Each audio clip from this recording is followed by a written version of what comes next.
The Wanderer, the ship that Captain Brander commanded, was a fine four-masted bark that made her maiden voyage in the year 1891. Here is a tantalizing account of a captain who could not abandon his ship. The moment Captain John Brander set foot on the Wanderer's deck, he knew that this was the vessel he had been dreaming of ever since his boyhood. That he could ask nothing more than to remain at her helm until the day he died. And for 5 years he did remain there. Then, on a summer day in 1896, he received word that the head of the shipping company for which he sailed was waiting to see him in an office in Philadelphia. Yes, Captain. We figure you deserve the biggest and best ship we can offer you. So we're transferring you. You've taken your last voyage on the Wanderer. In the years that followed, he commanded numerous vessels, and yet not one ever replaced the Wanderer in his affection. 11 years later, Captain Brander was spending a brief shore leave with his wife in a hotel in Liverpool. And it was there, at 2 o'clock on the morning of April 14th, 1907, that the strange thing occurred.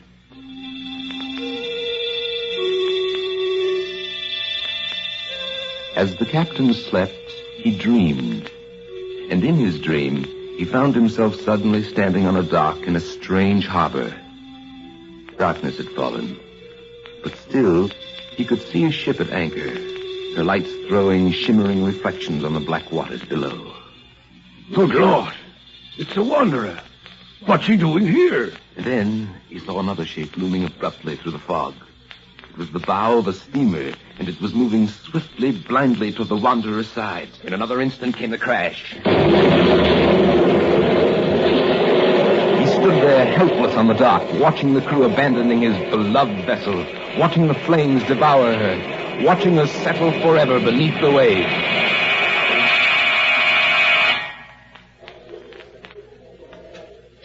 It was at the hotel breakfast table the following morning that Captain Brander learned the meaning of his dream. He saw his wife suddenly put the newspaper she was reading aside with a strange, furtive gesture. What's the matter, Mary? What did you see there? Well, all right. I suppose you'll find out sometime anyway. It's at the bottom of the page. Heavy fog that lay over the Elbe River last night was responsible for the loss of several lives. The victims were members of the crew of the German liner Gertrude Wehrmann, which rammed and sank the four-masted bark the Wanderer, standing at anchor in the harbor at Hamburg. The collision occurred at 2 o'clock this morning. Yes, at 2 o'clock in the morning, at the exact moment that Captain John Brander cried out in his sleep. At that moment, the ship itself was going down in a port several hundred miles away. The details of the real disaster were identical with those which the captain had observed in his dream. A dream incredible but true.